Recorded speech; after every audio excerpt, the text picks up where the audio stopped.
말씀 보겠습니다. 오늘 넘버 10, 10번째 사도행전 10번째 강의. 오늘 제목은 집사의 자격과 역할.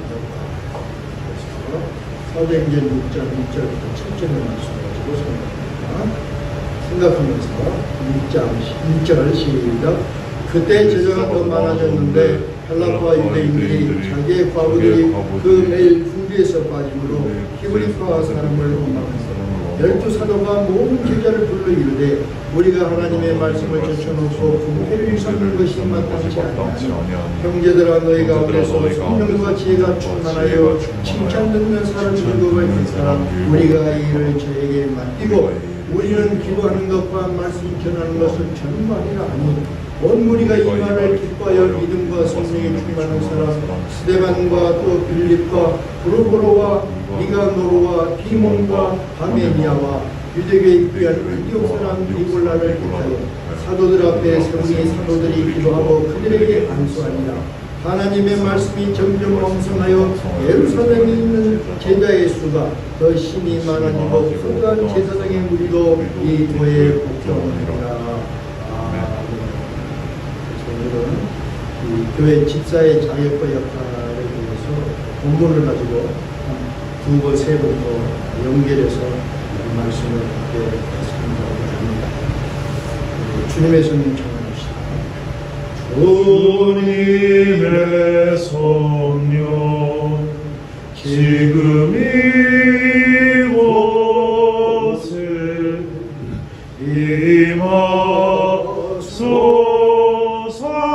임하소서 임하소서 주님의 성령 지금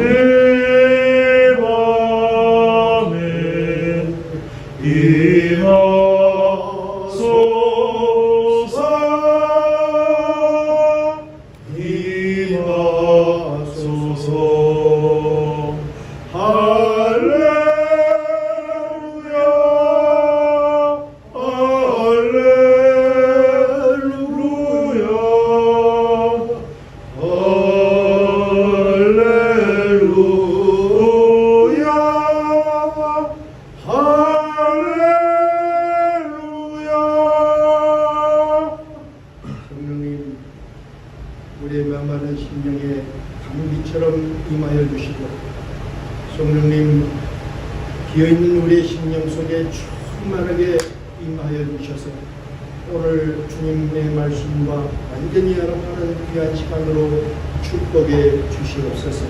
사탄 마귀 팀파는도 막아주시옵고 마음에서 일어나는 모든 청명도 차단하여 주시옵소서.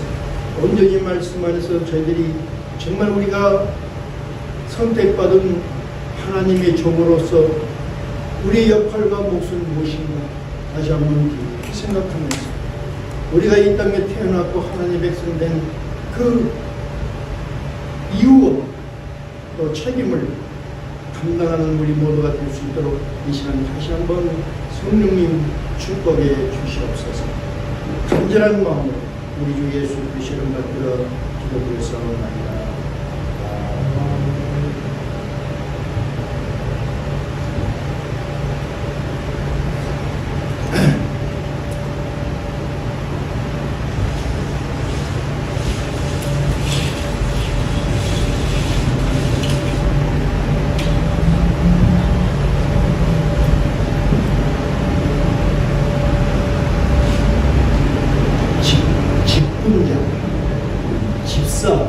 집사에 대한 설교를 수없이 했습니다.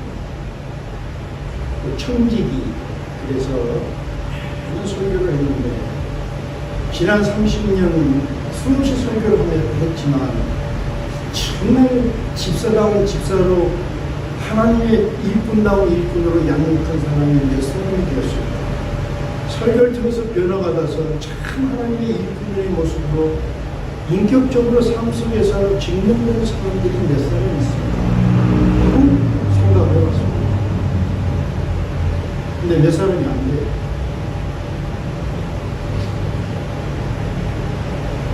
몇 사람으로 인해서 선한 참 일꾼인 몇 사람으로 인해서 부흥된 교회가 있습니다.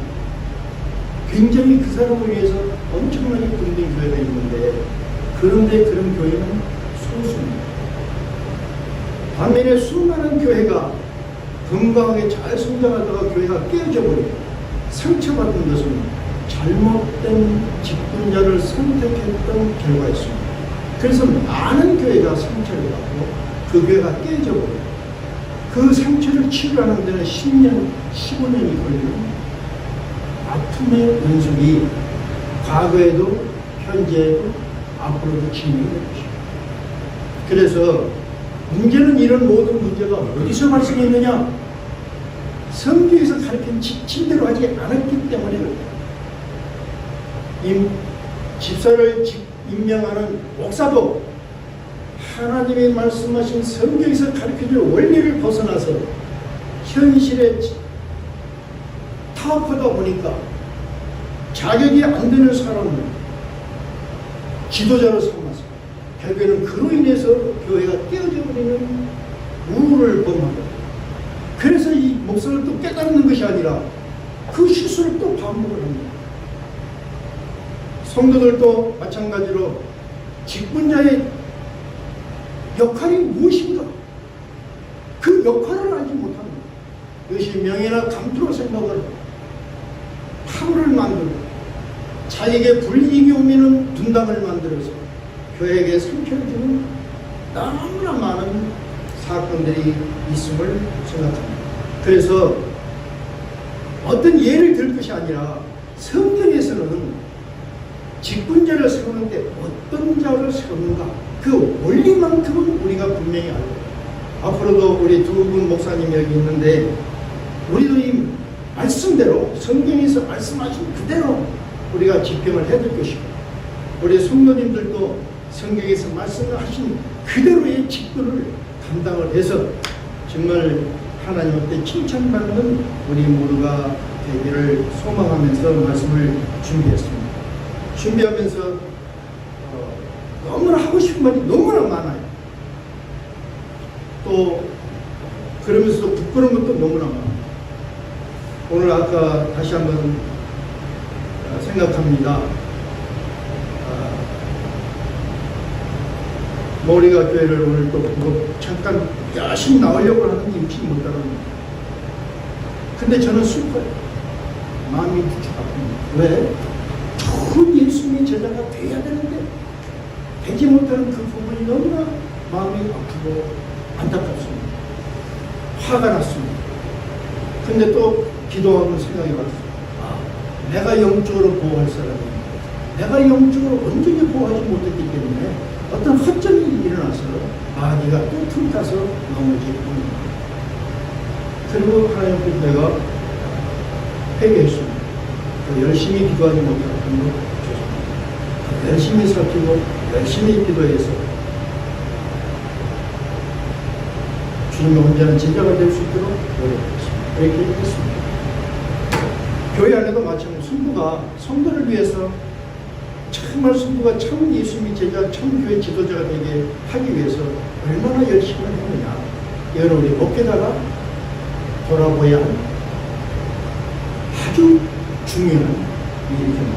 모든 이런 기본 원리를 다시 한번 우리 오늘 점검해보고, 먼저 그 사도행전을 다시 한번 돌아보면서 교회라는 의미를 우리가 다시 한번 생각을 해야 됩니다. 사도행전 시작이 뭐로 시작이냐면 부활하신 예수님이 승천하시기 전에 너희는 내 증인이 되라 하는 명령으로 시작됐다. 지난주에도 말씀했어요. 계속 이거 사도행전 하면서 이것을 말씀드리려고 합니다. 이것이 교회의 시작입니다.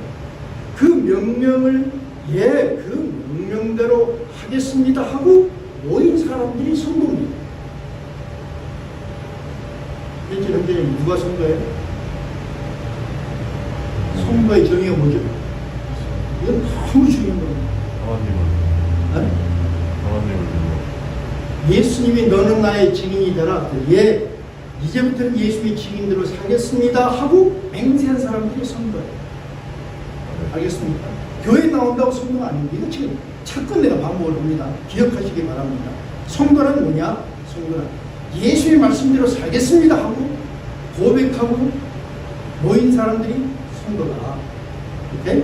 그 공동체가, 그 모인 공동체가 교회예요.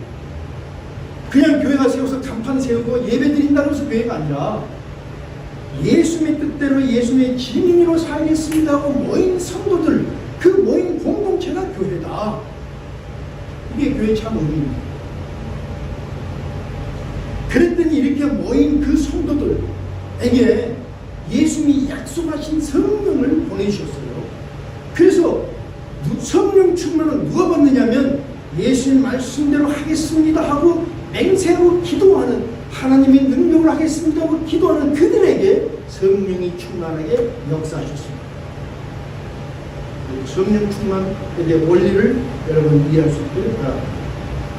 성령 충만을 받았더니 성령 충만을 받은 사람이 기사 능력 이적을 행하는 것이 아니라 무엇에 담대했냐면 예수님이 우리를 계속하셨고 해서 죽으셨고 예수님이 다시 부활하셨다는 것을 증언하는 데 담대한 자가 되었다. 성령 받은 결과입니다.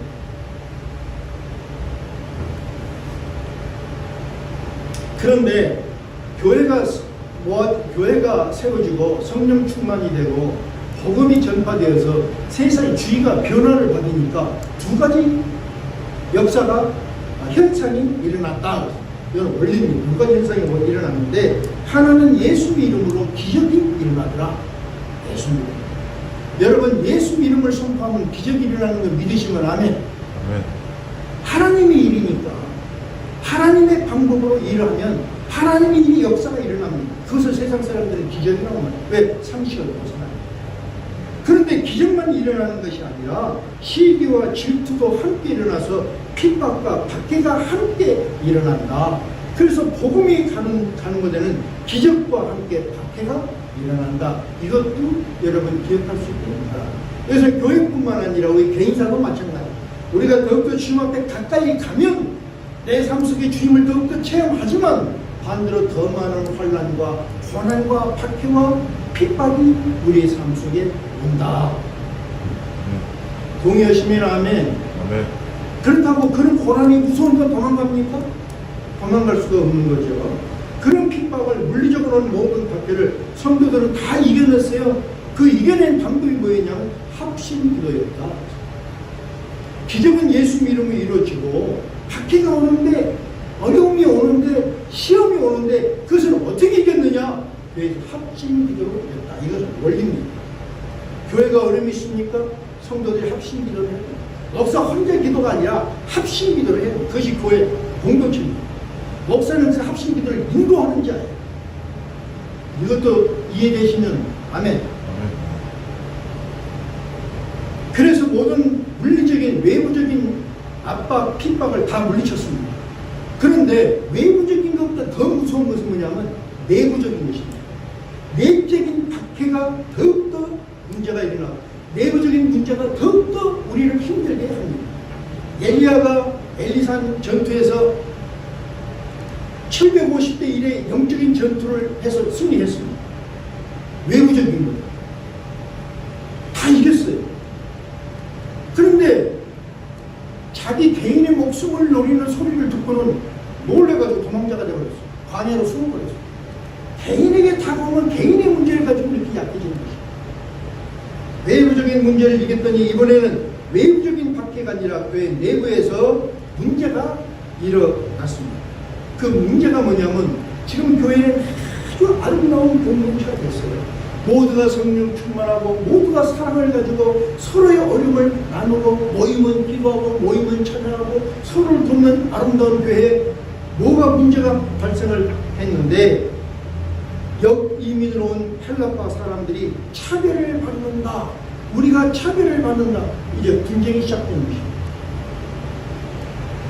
차별을 받는다고 느끼니까 뭐가 생겼어요? 파벌로 나눠졌습니다. 헬라파와 유대파로 나눠졌습니다. 히브리인파로 나눠집니다. 차별을 느끼니까 뭐가? 파벌이 생기더라. 교회를 꽂았습니다. 파벌이 생깁니다. 파벌이 생기니까 그 파벌 각 분파에서 뭐가 일어나냐면 불평과 불만으로 가득 차게 됩니다. 그래서 서로를 돌보던 아름다운 교회가 분쟁에 휩싸이게 되는 위기에 상황인 것입니다. 한번 분쟁에 휘말리면요, 이 분쟁을 잠재울 수가 참 어렵습니다. 그 불만을 해소해 주려고 따라가다 보면 또 문제가 계속 일어납니다. 얼마나 어려운지 몰라요. 그래서 교회 내부에서 문제가 일어나는 이런 어떤 파벌은 미리 예방을 해야 합니다. 이런 분쟁에 휩싸이게 되었을 때 초대교회는 해결 방안을 세웠는데 해결 방안이 이것입니다. 본문을 읽어드리겠습니다. 12사도가 모든 제자들을 불러 이르되 12사도가 모든 성도들을 다 불렀습니다. 그리고 이런 말을 합니다. 우리가 하나님의 말씀을 젖혀놓고 그 고아들 어려운 사람들을 돕는 일에 우리 힘과 시간을 다 소진하니 이것은 마땅치 않다. 내가 해야 할 본문은 뭐냐? 사도들이 해야 할 본문은 뭐냐? 사도들이 해야 할 본문은 말씀과 그리고 기도하는 것이 우리 사도들이 해야 할 본문입니다. 이 본문에 충실하고 싶다.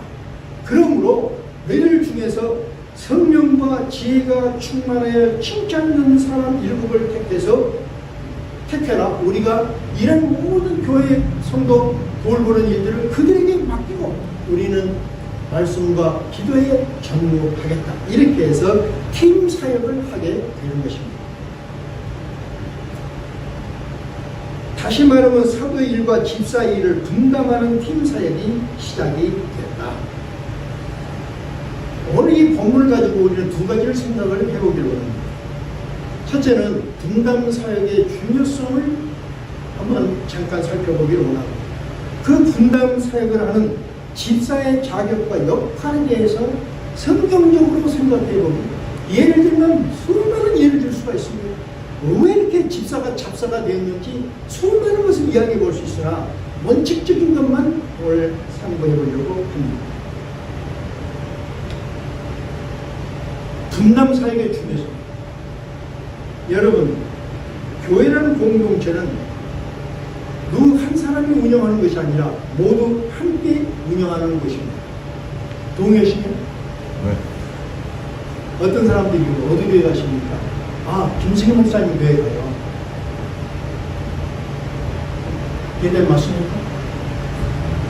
현석이 교회 맞습니까? 아니죠. 김승희 목사 교회 가는 게 아니죠. 근데 김승희 목사님 교회 가요. 이분은 교회를 아직도 모르는 겁니다.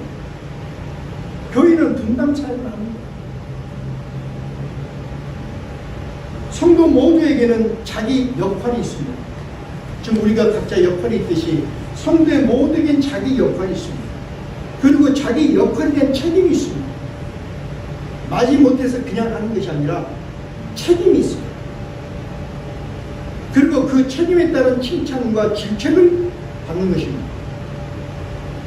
지금 우리 현철 형제가 동영상을 열심히 띄웁니다. 굉장히 고맙습니다. 아니, 내가 고마운 것이 아니라 아버지께서 기뻐하실 것이다. 복음이 전파되고. 그러나 우리 생각합니다. 지금 자기가 하는 동영상에 어떤 가치를 부여하고 있는가? 다시 한번 생각합니다. 그 다음에 이 동영상을 통해서 복음을 전파하는 목표가 어디인가? 그 목표를 세우고 하고 있는가?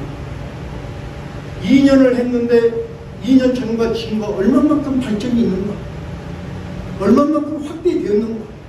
이거 체크하면 이게 자기 역할이에요. 2년 전과 지금과 똑같다면 이 사람은 지금 자기 역할에 충실하지 못한 거예요. 그냥 뭐라 그러죠? 관료주고 제도주고 그냥 하는 아무 발전이 없는 거예요. 무슨 말인지 알죠? 많은 사람들이 일을 하고 있는 것을 봅니다. 자기 역할에 책임이 있고 칭찬과 질책도 함께 있다. 그래서 목사가 칭찬과 질책을 하는 것이 아니라 하나님의 것입니다. 팀워크가 왜 중요한가 하는 팀워크의 그 논문을 잠깐 제가 좀 인용을 한번 하겠습니다. 이것은 세상적인 그 팀워크를 말하고 있습니다. 그래서 원리는 같은 거예요. 첫째는 이 팀워크는 작업을 수행하는 과정에서 팀워크들 간의 협력이 작업 성공의 기반이 된다. 협력이 기반이 된다. 동의하십니까? 그렇죠. 효과적인 팀워크는 성공을 촉진하는 환경을 만들어줍니다. 그렇죠. 좋은 팀워크는 일할 수 있는 환경을, 좋은 환경을 만들어줍니다. 팀워크는 작업의 흐름을 알게 하고 향상되게 하여 모든 진행을 더욱 원활하게 해줍니다. 그렇죠? 맞죠? 이러한 팀워크의 중요한 그대로 오늘 본문에서 보면은 초대교회도 팀워크, 다시 말하면 역할을 나눴습니다. 사도는 기도하는 것과 말씀 전하는 데 전심하는 것. 이건 우리가 좀 잘 이해를 해야 되는데 개척교회는 이게 참 어렵습니다. 말씀 전하는 것보다 성도들 살피고 돕는 일에 더 많은 시간을 할애하게 됩니다. 어려운 일이에요. 집사는 뭐냐? 집사는. 또 한번 물어봅시다. 누가 대답 한번 해주실래요? 집사가 하는 일은 무엇일까? 오늘 본문을 생각해 봅니다. 집사가 하는 일. 교회 다니는 사람들은 집사가 하는 일은 헌금도 돌보고 교회도 돌보고 뭐도 돌보고 목사님이 먹게 전념할 수 있도록 이렇게 돕는 것입니다. 이렇게 말했더라고요. 그런데 성경적으로 보면 오늘 본문에서 보면 이렇게 말해요. 집사가 하는 일은 뭐냐? 우리 두 분 잘 들으시기 바랍니다. 성도들을 잘 살피고, 이게 집사가 하는 거예요. 성도들을 잘 살피는 거예요. 냉정하게 보는 것이 아니라 사랑으로, 애정으로 살피는 거예요. 그리고 잘 살피고 돕는 거예요. 돕는 거예요. 잘 도와서 교회 안에 원망과 불평과 파벌이 없게 하는 것입니다. 교회 안에 원망과 불평과 파벌이 없게 하는 것, 이것이 집사, 다시 말하면 평신도 지도자가 하는 일입니다. 기억되십니까? 교회 모든 불평을 없게 하려서 화목하게 하는 거예요. 그런데 이 집사 지도자가 잘못 뽑히면 이 지도자가 교회를 불평하고 불만을 갖고 화목이 아니라 교회를 떼트려서 들고 나가버려요. 그런 일 많죠. 얼마나 많습니다. 그런데 이게 누구 책임이냐? 결국에는 목사가 책임이에요. 왜? 올바른 집사를 지도자로 세우지 못합니다. 저는 지금도 두 사람을 기억을 합니다. 우리 교회, 한 사람은 우리 교인이고 한 사람은 우리 교인이 아닌데 같이 찬송사에 있습니다. 이분은 교회를 잘 옮겨요. 근데 한 번 교회를 가면, 어떤 교회를 가면 사람을 참 잘 살려요. 밥도 사주고 뭐 사주고, 그런 사람들은 인기가 좀 짱이야, 짱. 6개월만 되면 집사장이 돼요. 11조도 막 10에 2조까지 돼요. 그래서 자기가 어떤 실권을 딱 가지면 자기 사람 모습, 그 다음에 뭐냐면 교회를 비판해요. 목사님을 비판해요. 제일 먼저 목사님. 그래서 이분이 가는 곳마다 교회가 깨져요. 한번 잘 되는 아주 건강하게 성장하는 교회예요. 이분이 갔는데 내가 큰일 났네 했는데 아니다 할까 6개월이 됐는데 교회가 난리가 나고 있어요. 그래서 나중에는 목사를, 강대상에 있는 목사를 멱살 잡고 끄집어내요. 설교를 못하게 합니다. 그 목사님이 그래서 많은 게 깨졌는데 이 목사님은 머리를 삭발을 해요. 그리고 나는 강사에 죽는다. 그럼 무릎을 딱 여기서 죽이려면 죽여라. 이런 일이 막 광고도 나가고 막 신문에 나가고 난리가 났어요. 결국 교회 한 250명이 되는데 배가 한 50명 들고 나가버렸어요. 그런 진사를 따라 나가는 사람들은 뭐냐? 다 바보들 보는 사람, 영적인 사람들이 아니라는 거예요. 이런 일이 비일비재해요. 우리 교회에 한 분, 나는 잊지 못한 우리 집사님 한 분이, 황 집사님이라는 분이 동양대 교수인데 교환 교수로 와서 저를 만났어요. 우리 교회로 왔어요. 목사님 목회관을 듣고 싶어요. 내가 하고 싶은 일을 잘 이야기를 알겠습니다. 목사님 목회관을 따라서 교회를 잘 세우고 있습니다. 아, 그리고 이분이 이 일을 하는데 6개월도 안 돼서 이분에 의해서 교회가 한 2배로 성장을 했어요. 분위기도 좋고 겸손하고 모든 새벽 예배, 수요 예배 한 번도 안 빠지는 이분이 나 11조에다가 뭐 부족함이 없는, 결국 한국에서 살기 때문에 한국으로 가셨지만 그런 교회를 살리는 훌륭한 집사가 있고 교회를 망가지게 하는 엉터리 집사가 있고 우리가 잘 생각해야 됩니다. 자, 어떻게 하면 우리가 실수하지 않을까? 우리가 예수님의 제자들, 하나님의 이름으로 우리가 세워져야 된다. 또 교회 안에서는 어떤 사람을 교회 지도자로 세워야 된다. 원칙론을 말하고 있습니다. 기본적 자격이 지금 본문에서 제시됩니다. 3절에 말씀하기를 잘 들어보면 기도합니다. 너희 가운데서 성령과 지혜가 충만하여 칭찬 듣는 사람 7을 택하라. 이렇게 말했습니다. 세 가지입니다. 성령 충만, 지혜 충만, 칭찬 받는 사람.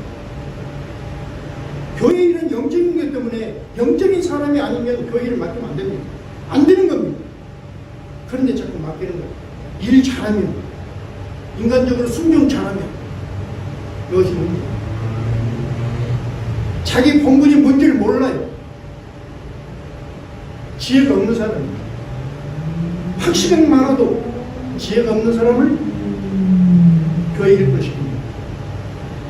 여러분, 어떤 사람들이 그래요. 저는 성경을 10번을 통독을 했습니다. 성경을 잘 압니다. 목사한테 성경을 잘 압니다. 내가 웃었죠. 성경을 나는 평생을 두고 10번이 아니라 100번을 통독했는데 나는 아직도 성경을 잘 모르겠다. 또 성경에 말씀하신 대로 난 못 살겠다. 근데 너는 어떻게 10번 읽고 성경을 통독하고 잘하느냐? 나 속으로 그래요. 성경을 많이 하면 겸손해지는 것입니다. 성경을 많이 하면 교회를 함부로 할 수 없는 것입니다. 근데 성경을 많이 안다는 사람이 교회를 들고 깨지고 목사하고 다투고 목사의 설교를 시기하고 잘 모르는 사람입니다. 영적으로 모르는 사람, 지혜가 없는 사람이기 때문에 지식과 지혜는 다른 것입니다. 자, 다시 말합니다. 성도들을 잘 살피고 성도들을 도와서 교회 안에 원망과 불평과 파벌을 없게 하고 화목한 교회가 되게 하는 일을 전담할 사람들의 자격은 뭐냐? 성령과 지혜와 칭찬이 있는 사람. 여러분, 우리 두 목사도 이것을 기억해야 되고, 성경 말씀이니까 우리는 100번 따라야 되고, 우리 성도님도 기억해서 성령과 지혜와 칭찬받는 삶을 살아야 된다 하고 오늘 다짐할 수 있기를 주님의 이름으로 축원합니다. 자, 봅시다. 첫째 자격, 성령 충만한 자. 죄의 시작은 불순종이었습니다. 대속의 시작은 순종이었습니다. 불순종은 불평과 다툼과 갈라지게 합니다. 그러나 순종은 마음과 뜻이 하나가 되게 하는 것입니다. 그렇죠? 이 불순종은 마귀가 주는 것이요, 순종은 성령이 주는 것입니다. 불순종은 마귀가 주는 것이요, 순종은 성령이 주는 것입니다. 그래서 바울은 로마서에서 육신을 따르는 자는 육신의 일을 생각하고 영을 따르는 자는 영의 일을 생각한다. 육신을 따르는 자는 육신의 일을 생각한다. 그럴 수밖에 없죠. 교회 일을 열심히 한다고 해서 성령을 따르는 사람이라고 말할 수 없습니다. 냉정히 봐야 됩니다. 성경을 많이 한다고 해서 그분이 영적인 사람이라고 말할 수 없는 것입니다. 그건 지식입니다. 그 판별을 해야 됩니다. 오늘 동영상을 보시는 분들도 잘 생각할 수 있기를 바랍니다. 성경을 많이 알고 교회를 수십 년을 다녔다고 해서 영적인 사람이라고 말할 수 없습니다. 영적인 사람이 아니라면 하나님 앞에 순종할 수가 없습니다. 하나님 앞에 순종하지 못하면 불순종하게 됩니다. 불순종은 불평과 불만을 만드는 씨앗이 되고, 불평과 불만을 통해서 교회를 깨뜨리는 원인을 제공하는 자가 되고 마는 것이라는 거 우리 기억해야 될 줄 믿습니다. 그래서 육신의 생각 결국에는 사망으로 인도하고 결국 다 깨뜨리는 거, 다 죽게 하는 거예요. 영의 반대로 영의 생각은 생명과 평안으로 인도한다. 이렇게 말하고 있습니다. 성령은 보혜사가 되셔서 우리 성도를 도우시고 우리 성도를 가르치십니다. 뿐만 아니라 성령은 우리를 위로하시고 우리를 변화받게 하시고 그리고 옳고 그름을 판단케 하시는 역할을 누가? 성령님이 지금도 우리에게 하고 계십니다.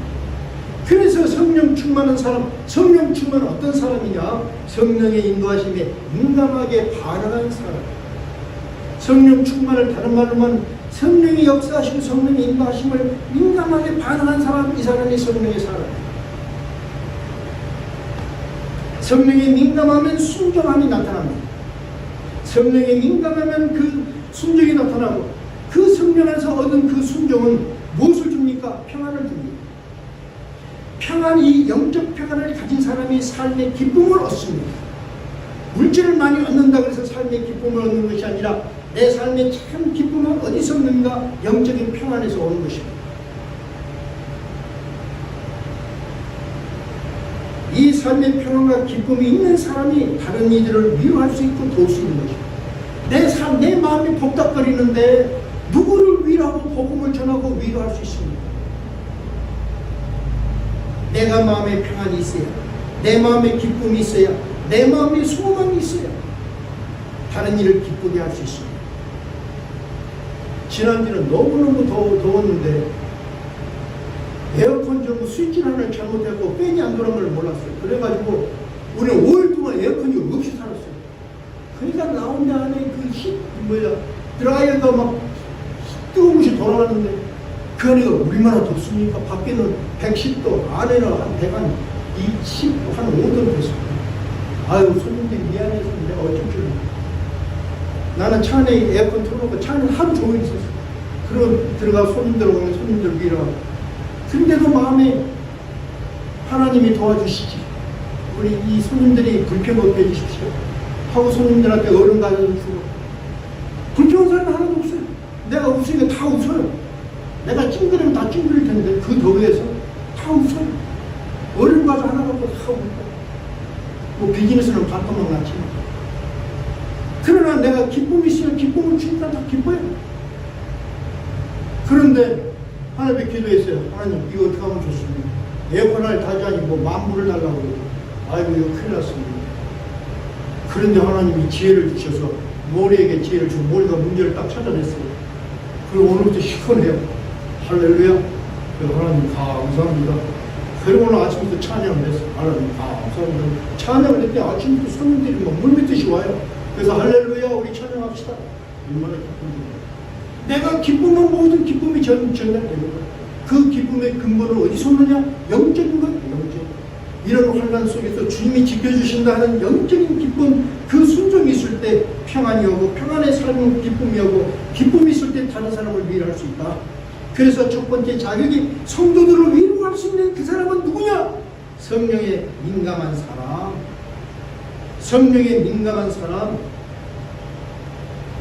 사랑하는 성도 여러분, 사람에게, 그리고 사람들의 말 한마디에 민감하지 마시고 성령에 민감하게 반응하는 여러분과 저가 되시기를 주님의 이름으로 축원합니다. 네. 축원합니다. 네. 어떤 사람들은 말 한마디에 민감한 사람들이 있어요. 여러분, 이 세상 것은 다 지나가는 거예요. 말 지나가는 거예요. 내가 가만히 있으면 지나가고 없어지는 거예요. 지나간 것을 붙들고 시비를 하니까 문제가 계속 일어나요. 평화가 없고 평화가 깨지면 거기다가 드라마를 써요. 드라마를 써. 지나간 것을 붙잡고 드라마를 써요. 그 드라마가 현실이 되는 것으로 착각하고 있어요. 그래서 불행이 오는 겁니다. 이해되시면 아멘. 여러분 인생을 그렇게 사시기 바랍니다. 내 손에 움켜지는 것이 하나도 없어요. 다 지나가는 거예요. 지나가는 거예요. 그러므로 오늘 순간순간을 만족하고 오늘 순간순간을 기쁘게 여기고 내가 마음의 평안을 얻어서 이 평안을 남에게 나눠줬을 때 내 마음의 기쁨이 오는 거예요. 보이십니까? 물질이요 지나가는 거예요. 손에 있는 것 같은데 어느 날 보면 모래알처럼 싹 빠지고 없어요. 근데 다 없어져서 빈털털이냐? 어느 날 보면 또 다시 생겨요. 왜? 주 안에서. 이걸 여러분 꼭 기억하기 바랍니다. 처져지 마시고 짜증내지 마시고 다급하지 마시고 평안한 마음을 가지십시오. 평안을 하면 어떻게? 성령을 따라 사십시오. 성령을 믿으십시오. 성령의 인도함을 따르십시오. 그러면 여러분 평안이 있을 줄 믿습니다. 두 번째는 지혜 있는 자입니다. 여기서 오늘 본문에서 말하는 지혜는 지식을 말하는 것이 아니라 자신에게 주어진 일을 잘 아는 것을 말합니다. 자신에게 주어진 일을 잘 아는 거예요. 목사가 목사에게 주어진 일을 잘 모르고 집사 일을 자꾸 하면 어떡합니까? 집사가 집사의 일을 안 하고 목사 일을 하려고 하면 어떡합니까? 미리암이 그랬죠. 모세가 인도자가 10,000원이면 못 사요. 인도자가 되니까 미리암이 너만 하냐? 나도 할 수 있어. 미리암이 자기 역할을 벗어나서 모세 역할을 하려다가 어떻게 했어요? 손에 문둥병이 걸렸잖아요. 자기 역할을 뭐, 자기 역할을 알아야 됩니다. 자신에게 주어진 일을 잘 알아야 되는 것입니다. 반대로 지혜가 없는 사람은 일을 하면서도 그 일의 가치를 모르는 사람이 지혜가 없는 사람, 일을 하면서도 그 일의 의미를 모르는 사람, 지혜가 없는 사람, 자기 일을 하면서도 그 일의 목적과 방향이 없고 그 일을 발전시키지 못하는 사람, 이 사람들이 지혜가 없는 사람, 지혜가 없이 일하는 사람.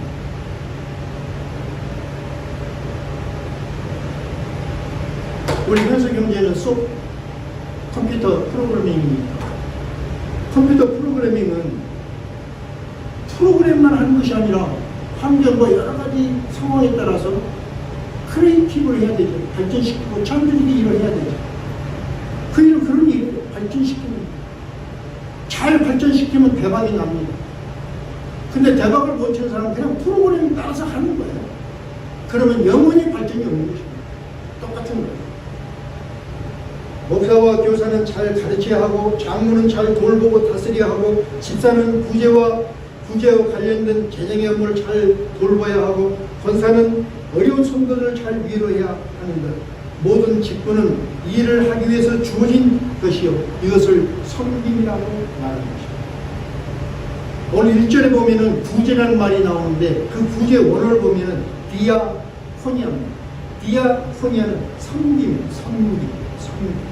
그런데 4절 보니까 우리가 기도와 말씀을 전하는 것, 이것도 디아코니아라는 똑같은 단어가 사용됐습니다. 그러니까 기도와 말씀을 전하는 것도 섬김입니다. 구제도 섬김입니다. 다시 말하면 구제나 말씀 전하는 것이나 모두 섬김, 더 귀하고 더 귀한 것이 아닌 동등하게 섬기는 것입니다. 내가 설교를 하는 이 섬김이나 현수 형제가 지금 녹화를 하고 비디오를 보여주는 현재는 섬김은 하나님한테 볼 때 그 가치는 똑같다. 역할만 다른 거예요.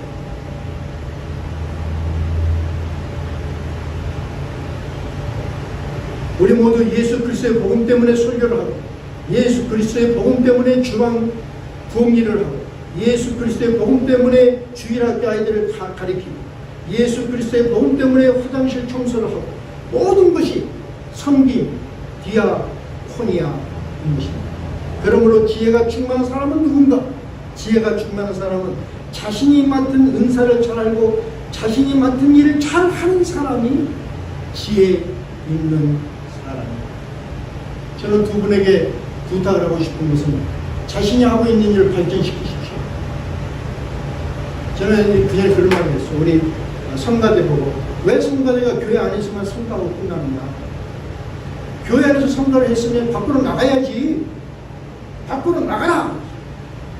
병원에도 가고, 널싱홈에도 가고,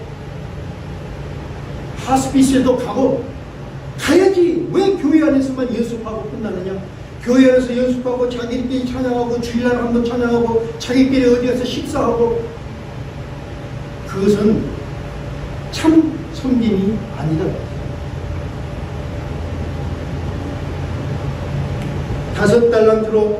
5달란트를 이문을 낸 사람, 3달란트를 가지고 3달란트로 이문을 낸 사람, 예수는 똑같이 칭찬했습니다. 그러나 1달란트를 가지고도 1달란트도 만들지 못한 사람에게는 게으르고 악한 종이라 무섭게 책망하시고 어둠 속으로 쫓겨버렸습니다.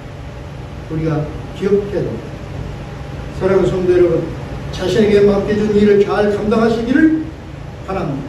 그리고 자신의 일이 예수님의 영광이 되게 하시기를 바랍니다. 그리고 자신의 일에 이문을 내시고 발전시키기를 축원합니다. 그래서 착하고 충성된 종아, 작은 일에도 충성했으니 아버지의 잔치에 참여하라는 그런 축복을 받으시기를 축원합니다. 세 번째는 칭찬받는 자입니다. 칭찬받는 자, 다시 말하면 다른 사람에게 확실하게 입증된 것을 말하고 있습니다. 하나님의 사람들은 그들의 삶으로 믿음이 입증되어야 합니다. 저는 요즘에 그렇게 기도합니다. 이제 예수님, 이제는 제가 예수의 영광을 위해서 더 무슨 일을 할 것이 없습니다. 저를 도와주셔서 남은 나의 상해가 예수의 영광을 가로막지만 않게 해주십시오. 그게 요즘 저의 기도입니다. 바울은 빌립보서 4장 8절에 마지막으로 당부합니다. 이렇게 말합니다. 끝으로 마지막으로 형제들아 무엇에든지 참되고 무엇에든지 경건하며 무엇에든지 옳으며 무엇에든지 정결하며 무엇에든지 사랑받을 만하며 무엇에든지 칭찬받을 만하며 무슨 덕이든지 무슨 기름이 있든지 이것들을 생각하라. 이렇게 마지막 당부를 간절히 무엇에든지 칭찬받게 하라. 무엇에든지 칭찬받을 만하라. 이것은 어떤 특정한 것만한 것이 아니라 모든 것입니다. 어떤 것이든지 어떤 환경이 무엇이든지 칭찬받는 그런 삶이 되기를 간절히 간 것입니다. 그런데 여기서 저는 무엇에든지 여기에서 두 가지를 우선되는 것을 한번 여러분에게 소개를 하려고 합니다. 본문을 통해서 소개를 하려고 합니다. 두 가지입니다. 이것만큼은 칭찬받아야 됩니다. 첫째, 복음을 전하는데 칭찬받는 자가 되어야 됩니다. 빌립보서 4장 18절에 이렇게 말합니다. 또 그와 함께 그 형제를 보내었습니다. 이 사람은 복음으로서 모든 교회에서 칭찬을 받는 자요. 이렇게 바울이 소개한 사람이 있습니다. 바울은 고린도 교회 구제 헌금을 하기 위해서 디도를 보내면서 다른 두 사람을 더 함께 보내면서 이 사람들을 소개하기를 뭐라고 소개했냐면은 복음으로서 모든 교회에서 칭찬받는 사람이라 이렇게 이렇게 소개했습니다. 복음으로 복음을 전하는 칭찬받는 사람이다. 공동 번역에는 이렇게 번역을 했습니다. 복음을 전하는데 명성을 떨치는 사람이다. 복음을 전하는데 명성을 떨치는 사람이다. 저는 여러분들이 복음을 전하는 명성을 떨치는 그런 신앙의 삶이 될 수 있기를 축원합니다. 그렇게 칭찬받기를 바랍니다. 말씀 전하는 저 사람은 말씀 전하는데 열심히 하는 사람, 저 사람의 예수님이 한가하다 그런 칭찬을 받을 수 있기를 축원합니다. 두 번째는 사람을 대하는 마음이에요. 사람을 대하는 마음. 복음뿐만 아니라 사람을 대하는 마음인데 예수는 누가복음 6장 32절에 이렇게 말씀합니다. 너희가 만일 너희를 사랑하는 자만을 사랑하면 칭찬받을 것이 무엇이냐? 서로 좋은 사람 사랑하면 좋은 관계인 사람을 사랑하면 그 무슨 칭찬받는 거냐? 죄인들도 사랑하는 자는 사랑 아니라 이렇게 말씀했습니다. 사랑할 수 없는 자를 사랑하는 마음, 사랑받을 만한 자에게 없는 자를 사랑하는 마음, 이 마음을 가져라는 이 마음을.